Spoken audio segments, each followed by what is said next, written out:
Hmm. Today's deep dive takes us into their world, Okay. specifically a trick called the factory method design pattern. It's fascinating, really. Yeah. These design patterns are like hmm time-tested blueprints for solving common coding puzzles. So instead of reinventing the wheel every project, they can grab one of these blueprints off the shelf. Exactly. It makes code cleaner, Right. more efficient. Yeah. The factory method we're looking at today is perfect for those times. You need to create things in your code, but you don't know exactly what you'll need until the program is running. Okay, I'm intrigued. Okay. But my code knowledge is more hello world than anything complex. Sure. Give me an example. Imagine you're building a program to handle, say, Yeah. vehicles, cars, bikes, trucks, the whole deal. Right. Instead of writing completely separate instructions for each one, Yeah. the factory method lets you build this sort of Right. creation hub that takes care of it for you. Like an automated assembly line.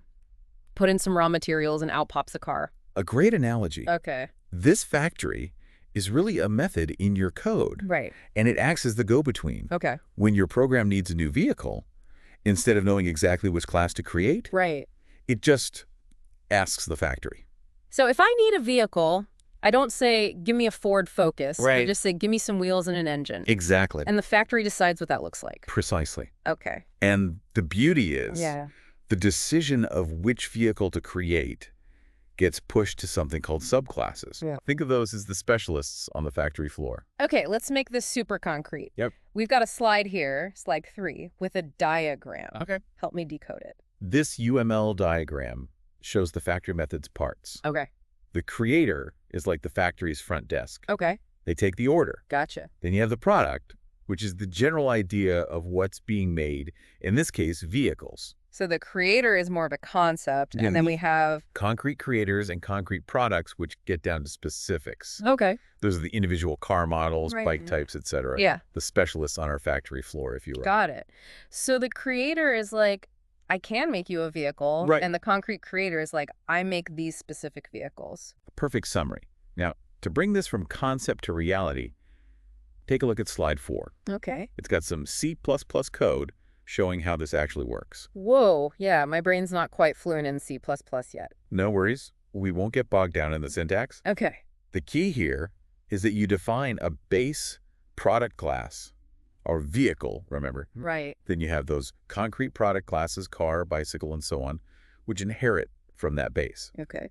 The creator-productor method you see is our factory method living inside the creator. Okay.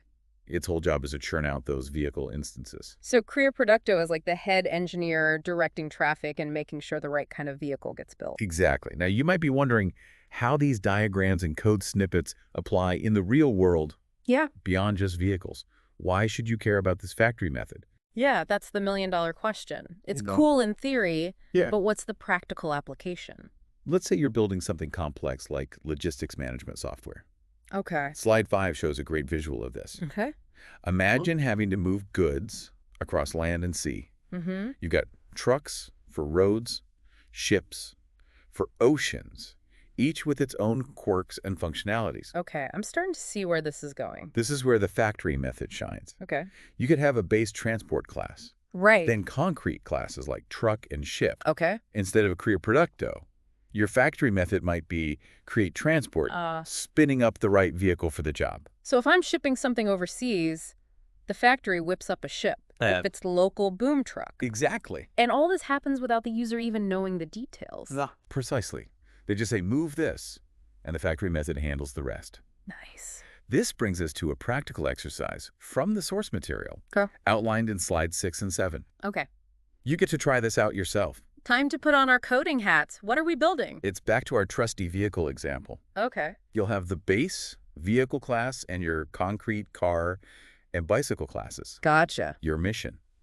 Use the factory method to create instances of each. Okay. It's a fantastic way to see how this pattern lets you manage different vehicle types through a single elegant interface. Okay, so we've got the what, the how, even a bit of the why this pattern is cool. Yeah.